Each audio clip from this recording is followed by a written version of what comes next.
వేదిక పైన గౌరవ ముఖ్యమంత్రి వర్యులు చంద్రబాబు నాయుడు గారికి, సహచర మంత్రివర్యులు శ్రీనివాస్ గారికి, ఇతర నాయకులకి అందరికీ నా హృదయపూర్వక నమస్కారాలు. సార్, మీరు ముఖ్యమంత్రి అయిన తర్వాత సంక్షేమ కార్యక్రమంలో తొలి అడుగు వేశారు.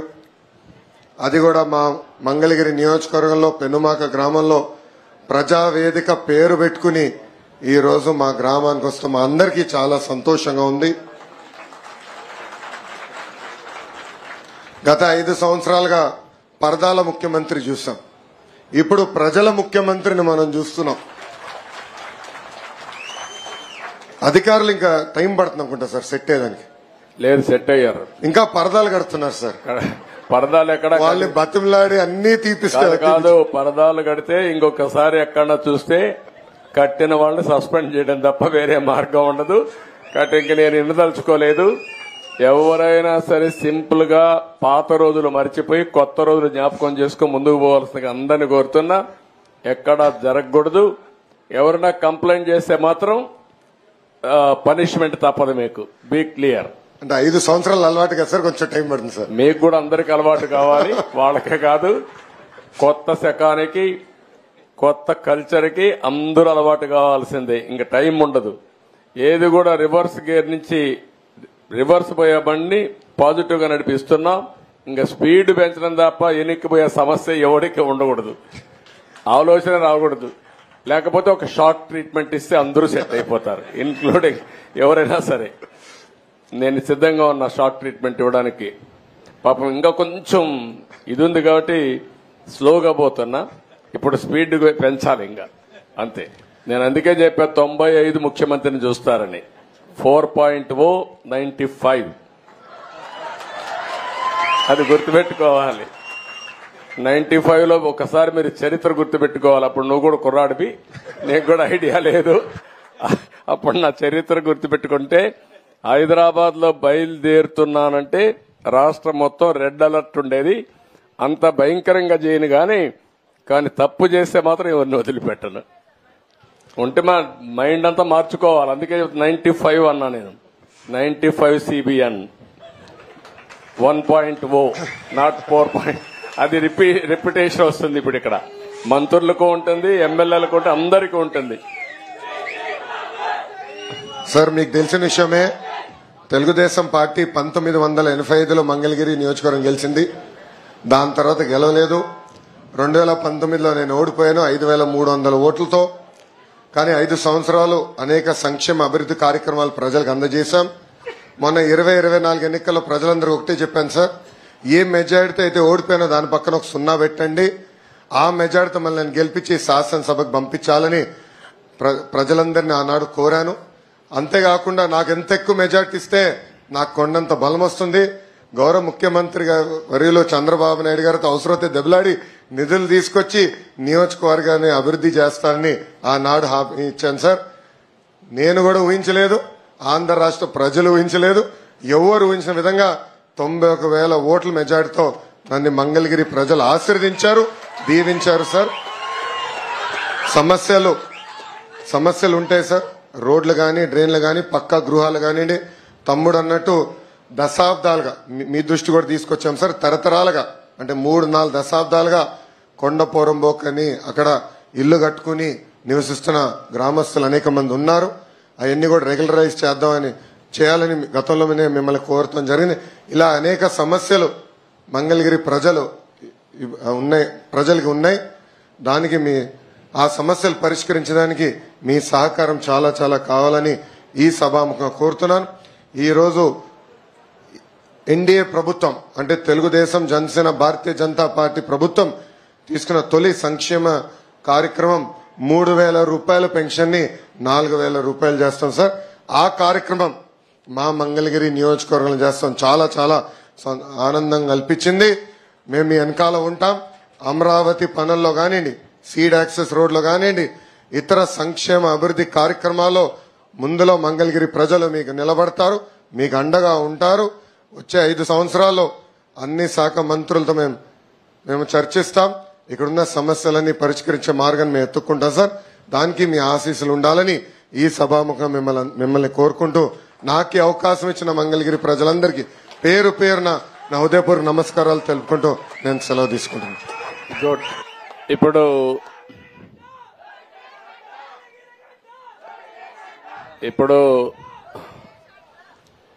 ఏదైతే మీ ఎమ్మెల్యే అదే మరి మంత్రి ఇక్కడ చెప్పాడో, నేనేదో లోకేష్ మా కుటుంబ సభ్యుడో అని కాకుండా అతి పెద్ద మెజారిటీతో గెలిపించే నియోజకవర్గంలో 3వ నియోజకవర్గం మంగళగిరి, రాజధానిలో భాగం మంగళగిరి. ఈ ప్రాంతంలో ఒకవేళ కానీ మీరు తక్కువ మెజారిటీ గెలిపించుంటే నేను కూడా పెద్దగా పట్టించుకునేవాడిని కాదు, కానీ అతను ఎవరైనా నాకు ఒకటే. మెరిట్ కార్డు మాత్రం నేను మాత్రం చాలా స్పష్టంగా ఉంటా. ఈ నియోజకవర్గం రుణం తీర్చుకోవాల్సిన బాధ్యత ఎన్డీఏ ప్రభుత్వానికి, తెలుగుదేశానికి ఉంది. తప్పకుండా ఏం చేయాలనో చేయడానికి ముందుకు పోతామని చెప్పి నేను మీకు తెలియజేస్తున్నా. మీరు సిస్టమేటిక్ గా వర్క్లన్నీ ఐడెంటిఫై చేయండి. సమస్యలు 2 రకాలుగా ఉంటాయి. ఒకటి financial, 2 non financial. Non financial ఉండేటివన్నీ ఇక్కడే కలెక్టర్ ఉంది, స్పష్టమైన ఆదేశాలు ఇస్తున్నా. అడ్మినిస్ట్రేషన్ అంతా స్ట్రీమ్ లైన్ చేసి వార్ ఫుటింగ్ లో వీలైనంత తొందరలో సమస్యలు పరిష్కారం చేయాల్సిందిగా ఆదేశాలు ఇస్తున్నా. She will get it done. ఏదైనా నా క్లియరెన్స్ కావాలంటే వస్తాయి తప్ప ఇక్కడవన్నీ ఆవిడ క్లియర్ చేస్తుంది. రెండోది ఫైనాన్షియల్ గా కూడా ఒక పద్ధతి ప్రకారం మొత్తం తీసుకోండి. ఈ 5 సంవత్సరాల్లో ఎప్పుడూ జరగని అభివృద్ధి ఈ మంగళగిరిలో చేసే బాధ్యత మాది, రాజధానిలో చేసే బాధ్యత మాది. ఎందుకంటే ఒక రాజధానిని ఆదర్శంగా చేయాలంటే అందరి సహకారం ఉంటే తప్ప సాధ్యం కాదు. రెండో విషయం కూడా ఒకటే కోరుతున్నా, ఈ రాజధాని ప్రాంతంలో ఉండే ప్రతి ఒక్క రైతును గాని ప్రజలు గాని కోరుతున్నా, ఏదైనా రోడ్డు వేయాలంటే అడ్డపడడం, కోర్టుకు పోవడం కూడా కరెక్ట్ కాదు. మీకు ఏదైనా ఇబ్బంది ఉంటే చెప్పండి. నేనెప్పుడు కూడా నా జీవితంలో గుర్తుపెట్టుకోవాల్సింది, ఒక హైదరాబాద్ ఎయిర్పోర్ట్ కట్టినా, ఒక సైబరాబాద్ కట్టినా, ఒక ఔటర్ రింగ్ రోడ్ వేసినా, ఒక పోలవరం కట్టినా, ఒక ఇరిగేషన్ ప్రాజెక్ట్ కట్టినా, అక్కడుండే రైతులు కూడా ఎవరైతే భూమి ఇస్తారో వాళ్ళు కూడా ఆనందంగా పెట్టి, అంటే లిబరల్ గా కాంపన్సేషన్ ఇచ్చి ఆ ప్రాజెక్ట్ ని పూర్తి చేసిన ఘనత తెలుగుదేశం ప్రభుత్వానికి గతంలో. ఇప్పుడు కూడా దానికి కట్టుబడి ఉన్నాం. నేను ఎప్పుడూ ఒక మాట చెప్పేవాడిని, ఒక ప్రాజెక్ట్ వస్తే ఆ ప్రాజెక్టు వల్ల బెనిఫిట్ అయిన లబ్ధిదారులు ఎంత ఆనందపడతారో, ఆ ప్రాజెక్టులో ముంపుకు గురైన వాళ్ళు గాని, లేకుంటే ఆ ప్రాజెక్టు కోసం భూమి ఇచ్చిన వాళ్ళు గాని అంతే ఆనందంగా ఉండాలని నా కోరిక. ఇక్కడ కూడా అదే చేస్తాను. అల్టిమేట్ గా ఇప్పుడు ఏవైతే పనులు చెప్పారో పెనుమాక, మంగళగిరి మొత్తం order of priority me MLA తయారు చేసుకుంటారు, మీరు తయారు చేసుకుంటారు. అవన్నీ కూడా క్లియర్ చేసే బాధ్యత ప్రభుత్వం తీసుకుంటుందని చెప్పి నేను మీకు తెలియజేసుకుంటూ, మరొక్కసారి ఒక చరిత్రకు శ్రీకారం చుట్టాం. నేను ఒక మాట చెప్పాను, ఈ రోజు మనం ఇచ్చే పింఛను మొట్టమొదటిసారిగా 4,000, 3,000 నుంచి 4,000 పెంచాం. దివ్యాంగులకు 3,000 నుంచి 6,000 పెంచాం. ఎవరైనా బెడ్ రిడన్ అయితే, బెడ్కి పరిమితమైతే వాళ్లకు సదుపాయాలు చేయాలి, వాళ్లకు సేవలు అందించాలి, మళ్ళా కుటుంబాన్ని ఆదుకోవాలి. కాబట్టి 5,000 నుంచి 15,000 పెంచాం. దగ్గర 66,31,000 మందికి పింఛన్లు ఇస్తున్నాం. ఈ సమయంలో టెక్నాలజీ సపోర్ట్ తో ఎప్పటికప్పుడు మేము మానిటర్ చేస్తున్నాం. 65 లక్షలకు గాను 17 లక్షల మంది ఇప్పటికే పెన్షన్ డిస్ట్రిబ్యూట్ చేసేశారు. అంటే దగ్గర 26% డిస్ట్రిబ్యూషన్ అయిపోయినాయి, 1/4 అయిపోయినాయి. మధ్యాహ్నాలకు సాయంత్రానికి మొత్తం డిస్ట్రిబ్యూట్ చేసే పరిస్థితికి వస్తారు. అలాంటి కార్యక్రమం మీరు చూస్తే 33,000 దగ్గర మనం ఇచ్చిన కార్యక్రమంలో 33,100 కోట్ల రూపాయలు సంవత్సరానికి ఖర్చు పెడుతున్నాం. 5 ఏళ్లలో 1,65,500 కోట్ల రూపాయలు ఖర్చు పెట్టే కార్యక్రమానికి పెనుమాకలో శ్రీకారం చుట్టడం నా పూర్వజన్మ సుకృతంగా భగవంతుడిచ్చిన అవకాశంగా నేను భావిస్తూ మరొకసారి హామీ ఇస్తున్నా, ఇది ప్రజా ప్రభుత్వం, పేదల ప్రభుత్వం, నిరంతరం మిమ్మల్ని గురించి ఆలోచించే ప్రభుత్వం. ఇలాంటి కార్యక్రమాలు ఎన్నో చేయాలన్నది నా ఆలోచన.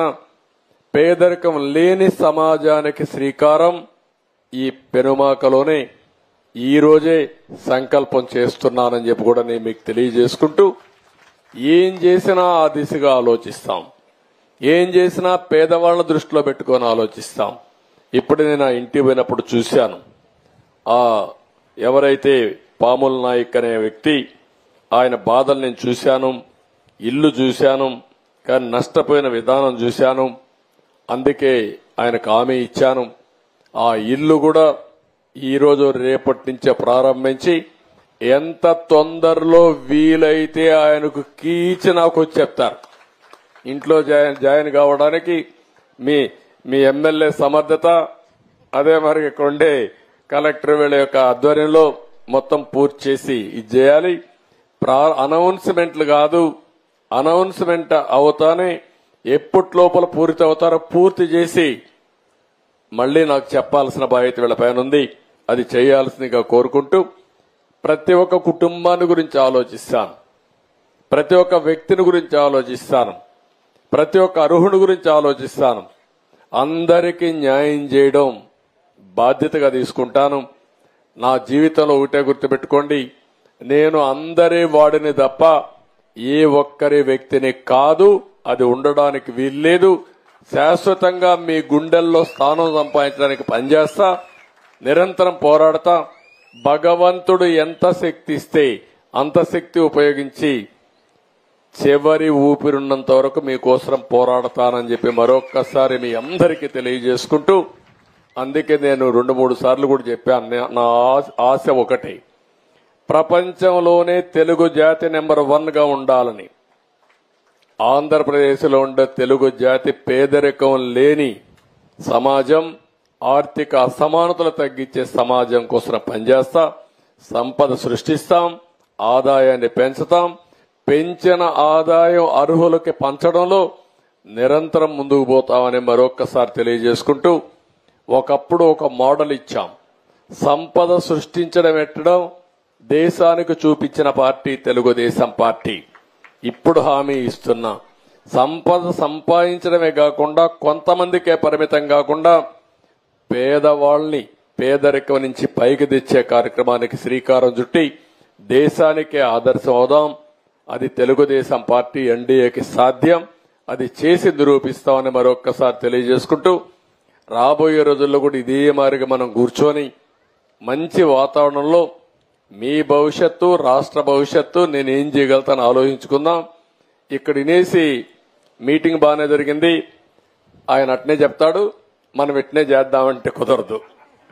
అట్లా కాకుండా నేను చెప్పిన విషయాలు మీరు ఆలోచించుకుని మీరు బాగుపడడానికి ఏం చేయాలో కూడా మీరు ఆలోచించుకోవాలి. గుర్రాన్ని తొట్టి దగ్గర తీసుకుపోతాం, తాగిచ్చలేం. ఆ విషయం మీరు గుర్తుపెట్టుకోండి. అన్ని విషయాలు నేను అండగా ఉంటా. ప్రతి ఒక్కరికి ఎట్లుంటారు మీరు అండగా అనుకోవచ్చు. టెక్నాలజీ ఉంది, ఓపెన్ చేస్తే మీ జాతకం అంతా వస్తుంది. ఇప్పుడు ఉన్నాడు, మీ ఆఫీసర్లు ఉన్నారు. ఏ వ్యక్తి అయితే మీ ఇంటి దగ్గరకు వచ్చి పెన్షన్ ఇచ్చారో, ఏ టైంలో ఇచ్చారో కూడా నేను చూసే అవకాశం ఉంది. ఎంత టైంలో ఇచ్చాడో కూడా చూసే అవకాశం ఉంది. కాబట్టి టెక్నాలజీని ప్రాపర్గా ఉపయోగించుకుంటాం, కానీ మనుషులు మాత్రం రీప్లేస్మెంట్ లేదు. ఆ విషయం కూడా గుర్తుపెట్టుకోవాలి. మనిషే పని చేయాలి. ఇవన్నీ కూడా చేద్దాం. మరొకసారి మనస్ఫూర్తిగా ప్రతి ఒక్కరికి నమస్కారం తెలియజేసుకుంటూ, ప్రత్యేకంగా మా ఆడబిడ్డలందరికీ తెల్లవారితో మీరందరూ కూడా హుషారుగా వచ్చారు, చాలా యాక్టివ్గా పార్టిసిపేట్ చేశారు. ఇక్కడ మాట్లాడిన వాళ్ళలో మగవాళ్ళ కంటే ఆడవాళ్ళు ఎక్కువ మాట్లాడారు. చాలా శుభ సందర్భం ఇది, హ్యాపీయెస్ట్ మూమెంట్. దానికి అందరికీ నమస్కారాలు తెలియజేసుకుంటూ, మళ్ళా ఇక్కడుండే కార్యకర్తలను ఒకటే కోరుతున్నాం, 91,000 గెలిచిపోయామని విర్రవీగిపోతే మళ్ళా ప్రాబ్లం వస్తుంది. దయచేసి అనునిత్యం గుర్తుపెట్టుకోండి, మీరు కూడా సమాజంలో పైకి రావాలి. దానికి నేను సహకరిస్తా. ప్రజలకు మాత్రం మీరు ఎల్లప్పుడూ సేవకులుగానే ఉండాలి, సేవాభావంతో పనిచేయాలి. దానికి పనిచేయాల్సిందిగా మరొకసారి కోరుకుంటూ ప్రతి ఒక్కరికి పేరు పేరున మనస్ఫూర్తిగా నమస్కారాలు తెలియజేసుకుంటూ సెలవు తీసుకుంటున్నా. జై హింద్.